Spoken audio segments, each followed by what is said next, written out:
अगर आपको लगता है कि आपके हालात कमजोर है या आपका वक्त सही नहीं चल रहा है तो यह वीडियो पूरा देखिएगा। आपकी जिंदगी बदल जाएगी, आपकी सोच बदल जाएगी। आज मैं बात करने जा रहा हूँ उस महिला की जिनके 2 बच्चे थे और एक बच्ची थी, लेकिन दोनों बच्चे जवानी में ही जिंदगी छोड़ के चले गए। जिनके पति की भी मौत हो गई, जो अंदर से टूट चुकी थी, लेकिन उन्होंने आत्मविश्वास नहीं खोने दिया। जिन्होंने मेडिटेशन का सहारा लिया और लाइफ में इतना कमाल का बाउंस बैक किया कि वह भारत की प्रथम नागरिक चुनी जा चुकी है। वो भारत के सर्वोच्च पद पर आसीन हो चुकी है। नमस्ते दोस्तों, आपका स्वागत है। आप देखना शुरू कर चुके हैं डिड यू नो चैनल। सीखोगे नहीं तो जीतोगे कैसे। आज हम बात कर रहे हैं भारत की पहली आदिवासी महिला राष्ट्रपति श्रीमती द्रौपदी मुर्मू जी की, जो कि आजाद भारत में पैदा होने वाली भी पहली राष्ट्रपति बन चुकी है। सबसे पहले उन्हें बहुत सारी शुभकामनाएं। उनकी जिंदगी से, उनकी जीवन कथा से सीखने के लिए काफी कुछ है। जब वह झारखंड की राज्यपाल चुनी गई थी और राष्ट्रपति भवन में उस वक्त के राष्ट्रपति रामनाथ कोविंद साहब से मिलने पहुंची, तो शायद उन्हें भी अंदाजा नहीं होगा कि वह भारत की अगली राष्ट्रपति चुनी जाएगी। तो आइए बात करते हैं 5 लर्निंग्स फ्रॉम श्रीमती द्रौपदी मुर्मू जी। द्रौपदी मुर्मू जी से सीखने वाली सबसे पहली बात है, हालातों के सामने कभी कमजोर ना बने, बल्कि उन हालातों को कारण बनाए, ताकत बनाए, ताकि आप जिंदगी में अच्छा रास्ता देख पाए, अच्छे रास्ते पर चल पाए। श्रीमती द्रौपदी मुर्मू जी का जन्म 20 जून 1958 को ओडिशा के पिछड़े हुए जिले मयूरभंज के एक गरीब आदिवासी परिवार में हुआ। उनके पैदा होते ही समस्या उनके स्वागत के लिए तैयार खड़ी थी। परिवार गरीबी में जी रहा था, बहुत कम संसाधनों के बीच में जिंदगी बिता रहा था। उनके फादर का नाम बिरंजी नारायण टुंडू था, जो कि किसानी करते थे। उन्होंने अपना बचपन गरीबी में बिताया, लेकिन अपनी स्थिति को कभी अपनी मेहनत के आड़े नहीं आने दिया। द्रौपदी मुर्मू जी ने अपने जनपद में शुरुआती शिक्षा जो है वो प्राप्त की। उसके बाद भुवनेश्वर के रामादेवी महिला महाविद्यालय से ग्रेजुएशन की पढ़ाई पूरी करने के बाद अपनी बेटी को अच्छी शिक्षा देने के लिए टीचर बन गई और एक शिक्षक के तौर पर उन्होंने अपने करियर की शुरुआत की और उन्होंने Shri Aurobindo interior education centre से अपने करियर की शुरुआत की। जीवन में चुनौतियां इतनी ही काफी नहीं थी, बहुत सारी आगे इंतजार कर रही थी। जैसे मैंने बताया कि उनकी जिंदगी में चुनौतियों का आना अभी बाकी था, समस्याएं खत्म नहीं हुई थी, सब कुछ ठीक सा चल रहा था। यह सब के बीच में 2009 में अक्टूबर का महीना 27वीं तारीख सुबह के 7 बजे थे। उड़ीसा की राजधानी भुवनेश्वर के पत्रपदा इलाके में अचानक से हलचल बढ़ गई। एक घर में 25 साल के लड़के की लाश मिली। अस्पताल घरवाले लेकर गए इस उम्मीद में कि शायद कोई चमत्कार हो जाए, लेकिन डॉक्टर्स ने कहा जान जा चुकी है। यह लड़का कोई और नहीं, श्रीमती द्रौपदी मुर्मू जी के बेटे थे लक्ष्मण मुर्मू जी, जो शाम में दोस्तों के साथ थे। रात में ऑटो से घर आए, हालत ठीक नहीं थी, सो गए और सुबह तक उनकी जान चली गई थी। यह रहस्यमय मौत है जिस पर से पर्दा नहीं उठ पाया। साल 2009 में यह हुआ। उसके बाद 2013, 4 साल बाद उनके दूसरे बेटे की रोड एक्सीडेंट में जान चली गई। अपने दोनों जवान बेटों की मौत से द्रौपदी मुर्मू जी अभी उभर भी नहीं पाई थी कि उनके पति की भी जान चली गई। द्रौपदी मुर्मू जी के पति 2014 में यह दुनिया छोड़कर चले गए, श्याम चरण मुर्मू जी। कहा जाता है उनको दिल का दौरा पड़ा था, उन्हें भी अस्पताल ले जाया गया, तब तक उनकी जान जा चुकी थी। श्याम चरण मुर्मू जी बैंक में जॉब करते थे।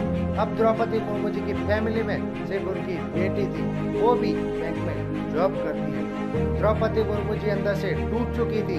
जिनकी जिंदगी में इतना सब कुछ इतना जल्दी इतने कम समय के अंतराल में हो गया था कि उन्होंने अध्यात्म का सहारा लिया और राजस्थान के माउंट आबू में ब्रह्म कुमारी संस्थान में जाने लगी।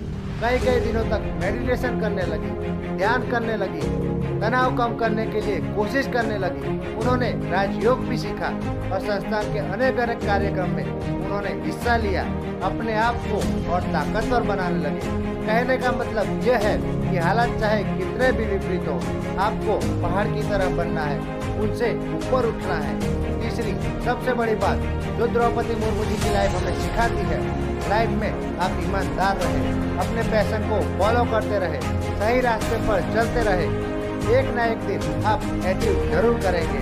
कहा जाता है कि महिलाओं के लिए पॉलिटिकल रास्ता और पॉलिटिक्स में जाना जो है बड़ा मुश्किल होता है, बड़ा सफर जो है कठिन होता है, पत्थरों से भरा होता है।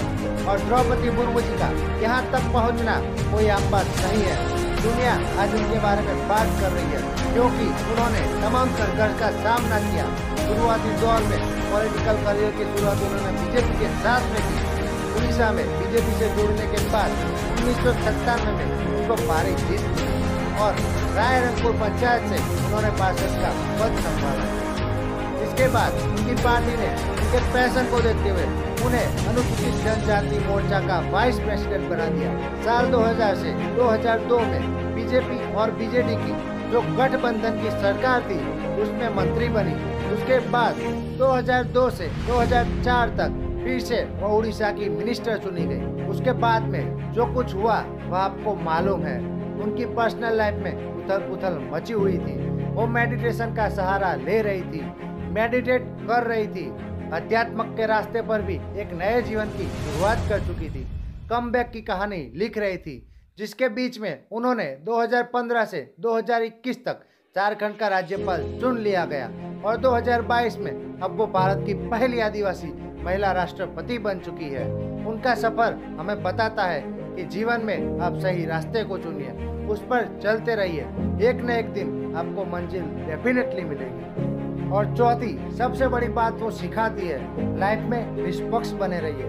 गवर्नर चुने जाने के बाद में द्रौपदी मुर्मू जी ने झारखंड स्टेट में संवैधानिक प्रमुख के रूप में पक्ष और विपक्ष दोनों नेताओं की बातें सुनी। जब उनका कार्यकाल चल रहा था उस वक्त राजभवन का जो द्वार था वो हर संगठन के लिए खुला था। बीजेपी की जो पुरानी सरकार थी और झारखंड मुक्ति मोर्चा की सरकार थी, दोनों ही सरकारों को जो कई सारी नसीहतें द्रौपदी मुर्मू जी ने दी। बीजेपी की जो पुरानी सरकार थी वो आदिवासियों के हित को संरक्षित करने वाले जो महत्वपूर्ण कानून जो है उस पर संशोधन कर रही थी। विपक्षी जो नेता थे, जो पार्टियां थी, उन्होंने हंगामा किया। इन सब के बावजूद जो है 21 नवंबर 2016 को विधानसभा से बिल पारित करवा दिया और गवर्नर के पास भेज दिया द्रौपदी मुर्मू जी के पास। 7 महीने तक उन्होंने इस पर विचार किया। उसके बाद जो उस वक्त की सरकार थी उनको बिल वापस लौटा दिया और कहा कि आप इस पर पुनर्विचार करें। उन्होंने राज नहीं बल्कि राज धर्म निभाया। और आखिरी सीखने वाली सबसे बड़ी बात यह है कि मेमोरीज से भी आप मोटिवेट हो सकते हो। आपकी जिंदगी में जो मेमोरीज है उनसे भी आप इंस्पायर हो सकते हैं, कुछ अच्छा कर सकते हैं। श्यामचरण मुर्मू जी से इनकी कॉलेज में मुलाकात होती है, दोस्ती होती है, दोस्ती प्यार में बदल जाती है और 1980 में उनकी शादी हो जाती है। और जैसा मैंने बताया कि दोनों जवान बेटियों को इन्होंने खो दिया, अपने पति को भी खो दिया। इनकी जिंदगी में वो बुरे लम्हे भी आए, लेकिन इन्होंने जो अपने बच्चों के साथ, अपने पति के साथ जो जीवन बिताया था, खूबसूरत लम्हे थे, उनको संजोने का सोचा। द्रौपदी मुर्मू जी का ससुराल पहाड़पुर गांव में है। यहाँ उन्होंने अपने घर को ही स्कूल में बदल दिया और इसका नाम रखा है श्याम लक्ष्मण सिद्ध उच्चतर प्राथमिक विद्यालय। द्रौपदी जी ने अगस्त 2016 में अपने घर को स्कूल में बदल दिया था और हर साल अपने बेटों और अपने पति की पुण्यतिथि पर यहाँ जरूर जाते हैं। अपनी उस याद से भी जिंदगी में मोटिवेट होती आई है और आगे बढ़ती जा रही है, लोगों को इंस्पायर करती जा रही है। और जाते जाते एक बार किसी ने एक विद्वान से पूछा था, समाज को आगे बढ़ाने के लिए क्या करना चाहिए। उस बुद्धिमान व्यक्ति ने कहा था, एक दूसरे की टांग खींचने की बजाय एक दूसरे का हाथ खींचना चाहिए, मिल करके आगे बढ़ना चाहिए।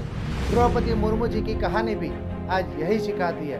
एक बार फिर से उन्हें भारत का राष्ट्रपति चुने जाने पर बहुत सारी शुभकामनाएं। उम्मीद है कि आपके राष्ट्रपति कार्यकाल में भारत और प्रगति करेगा, निरंतर प्रगति के रास्ते पर चलता रहेगा। आखिर में वही बात मैं आपसे कहता हूँ, कर दिखाओ कुछ ऐसा कि दुनिया करना चाहे आपके जैसा। मजबूत बने रहिए, विश्वास रखिए, प्रभु की कृपा जरूर बरसेगी। जय हिंद, वंदे मातरम।